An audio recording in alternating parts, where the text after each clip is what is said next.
Hi, this is Michelle with Conscious Livelihood, and I am so pleased to have Tyron Shum here today because he's going to tell us all about being a lifestyle entrepreneur. And that fits right in with my question of how the heck do you make money doing what you love when there's so many details to running your own business? So welcome to the show, and tell me, how do you handle all the details of running your online business? Thanks, Michelle. It's a pleasure to be back on here. Well, how do I do it? That's a good question.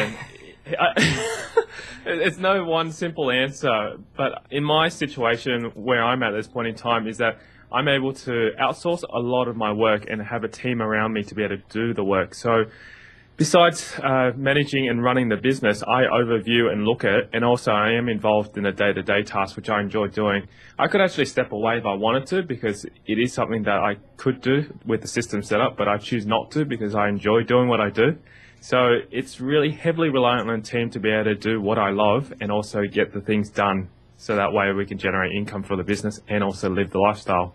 Right, and for you it's all about lifestyle, but I as a disclosure, I better say that your business is teaching other people how to use VAs, virtual assistants, and how to farm out all the details. So your business is that, so it stands to reason that you'd have really good people, you know how to do it, you've got that whole system down pat. What about for the rest of us?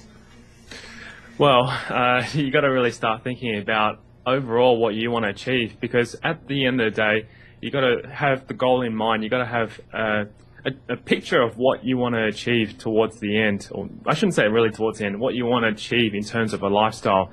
And before you really start outsourcing and looking for VAs, looking for programmers, looking for all those people, you need to sit down and just think about exactly what kind of lifestyle you want to have. And it's actually quite interesting that you asked me this question, because recently I was listening to a podcast from Internet Business Mastery with Jay and Sterling, and this was on actually a part one of how to create their internet-based business.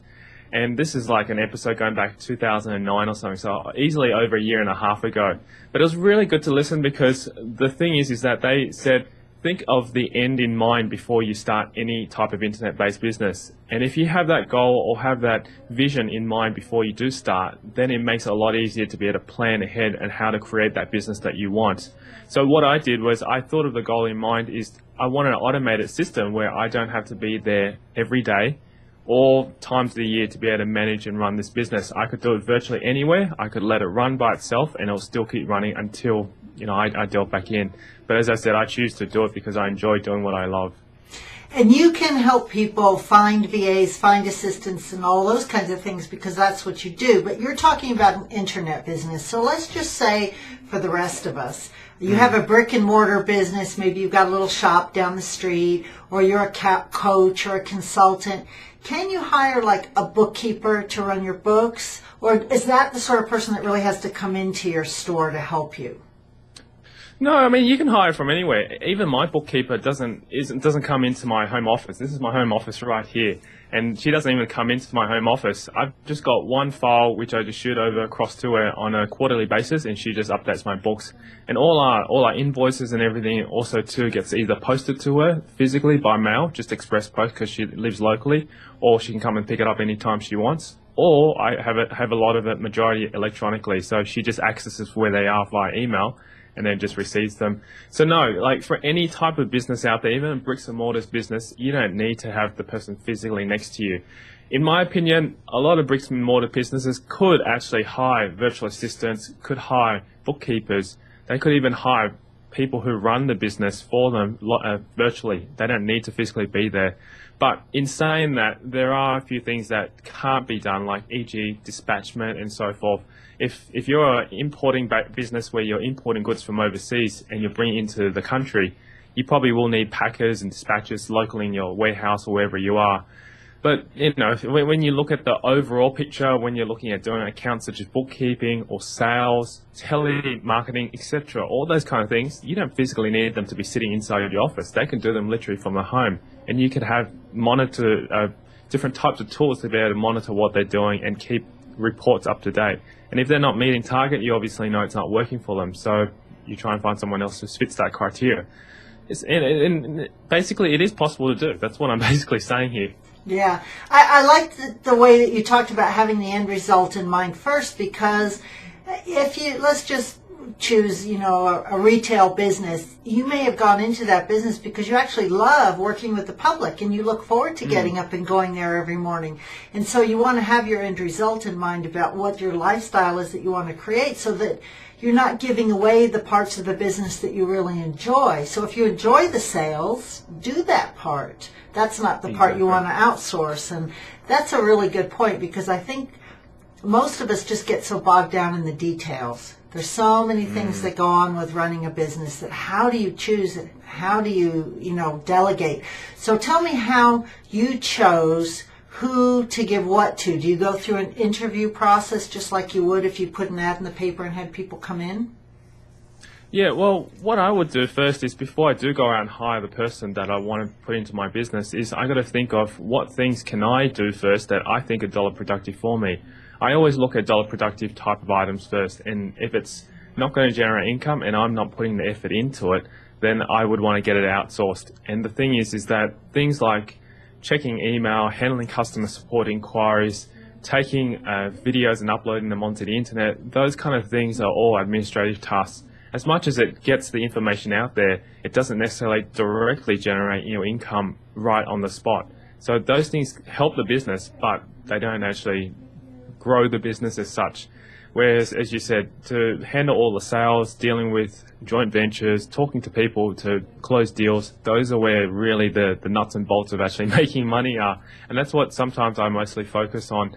I look at it from this way. I divide the things up to what we call the 80-20 principle. Pareto's law, very, very famous. Most people would know that. Basically, 20% of your activities generate 80% of your results. And I look at what are the 20% of the activities I do on a day-to-day basis, on a month-to basis, and look at the bigger picture of things, so that way I can see, okay, these are the things I need to be doing to be able to generate 80% of the results. All the rest of the things that don't need to be done or can be outsourced, I start to look at that. And I'll give you an example. Example is like customer service. I have a customer service ticket support system where people send emails across asking questions about how to do this, how to do that. Normally you can eliminate a majority of that by having a frequently asked questions, but there are going to be some people who are going to be asking, Tyron, I would like to do an interview with you, or Tyron, I'd like to set up something with you in terms of a joint venture. Those kind of inquiries and questions do take a bit of time to filter, and I don't personally look at them. My virtual assistant does that, and then she goes through a process of whether or not to filter through them and reply back to them and say, look, this is the response. Or they'll send the information to me and I just basically get in a summarized form. So those kind of things are very much administrative tasks, which you still need to have managed in your business, but you don't need to do them yourself. And that's what I've got outsourced. I don't know if this is maybe a man-woman thing, or if it's just me, but you talk about, outsourcing your email, and I go, oh, because that's such a personal part of who I am. And being able to respond to people personally, it seems like it's almost like I'm cutting the thread and I'm being real cutthroat by outsourcing that part and letting somebody else handle it. And with this whole thing in the internet now about being authentic and connecting with people, that seems like a contradiction. It's actually quite a good point that you've raised there. It's not saying all that much that I'm actually cutting away from people. I'm actually just going through a filtering process where my virtual assistant looks at the information and sends it over back to me in a bulk way. Rather than receiving, say, emails that come in on, say, every minute or every 5-10 minutes or every half an hour, she actually goes through and sees them. And she will respond back to them saying to them, Tyron at the moment is currently unavailable, but what I'll do is I'll forward your email to him and then he'll reply back to you directly. So it's not like as though I'm actually ignoring them, but it just goes through just a mechanism so that way I can filter through all that junk that I still get through. Because you do get a lot of spam and also a lot of questions which don't need to actually be answered one-on-one. They could actually be answered through the frequently asked questions. And if you look at the larger businesses, most of them don't have CEOs personally answering those emails. Right. I'm looking on a bigger scale. So that's why they hire a support team where they answer them individually, and they do support them for any support requests, but if it is a really urgent or really important email that needs to get to CEO, then obviously it'll get passed on. But you just need to think about that, because if you spend all your time replying back to emails, you never get anything done, or you'll never be able to achieve your lifestyle you want. You'll be running, basically chasing after customers more than actually developing what you want to do and achieving what your goals are. Oh, you are so right. Now, last time we talked, you were outsourcing mostly to the Philippines. And, you know, we always think about India to outsourcing to. You go to the Philippines, and then it turned out I started using people in the United States, because with the economy, it ended up to be easier for me and really not very expensive. So tell me, are you still using the Philippines, and why? Yes, definitely. Well, for me, I only hire people from the Philippines. I haven't explored out. Maybe I'm just stuck in my own shell, but I'm comfortable where the Philippines are. The main reason why is because I've experienced really good things with the Philippines. They're honest people, they've got high integrity, they're reliable, and they do a great job. Tyron, people can find out more about you at TyronShum.com, and I'm going to have the link right underneath here. Tell me how you help people. Do you have a pile of VAs that you hire out, or what is it that you do to help people who are trying to outsource some of their tasks? Yep.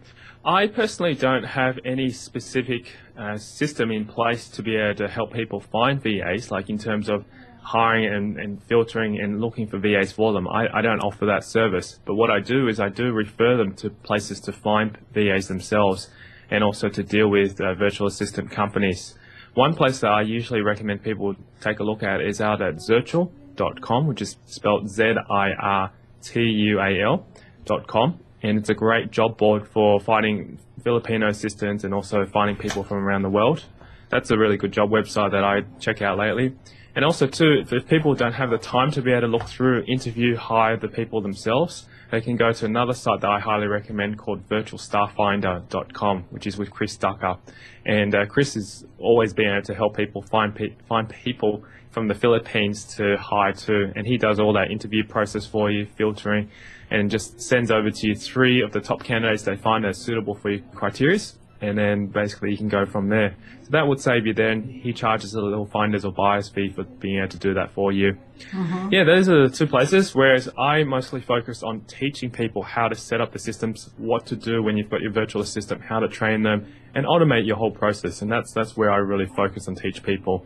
And I do tell people where and share with them where to find the lowest cost virtual staff as well. So that's part of the deal that I teach and show people to do. So how much would someone expect to pay for someone to answer emails and schedule appointments and those kinds of things? Basically a virtual assistant. Virtual assistants nowadays in the Philippines are starting from, you could probably pick up one for around about $300 US per month, anywhere up to $400 US per month. Depends on how you negotiate with them, what you want with them. And it's quite reasonable for that kind of price. You get quite somebody who could work for you full time. It's like basically 40 hours a week to manage your whole business if you want them to do all the administration side of things. Wow. And that would be, that's quite good. I hire my VA around about the $300 mark as well. So that's pretty much the average rate. Yeah, that's a great price. And what do you do about the time difference? Or what would we in the U.S. do about the time difference? US, yes, I can understand. You've got a bit of a time difference. For us, we're only about 3 hours behind. So once they start, I'm usually about lunchtime. For them, it's about 9 o'clock in the morning. But for US, you're probably about 12 hours behind.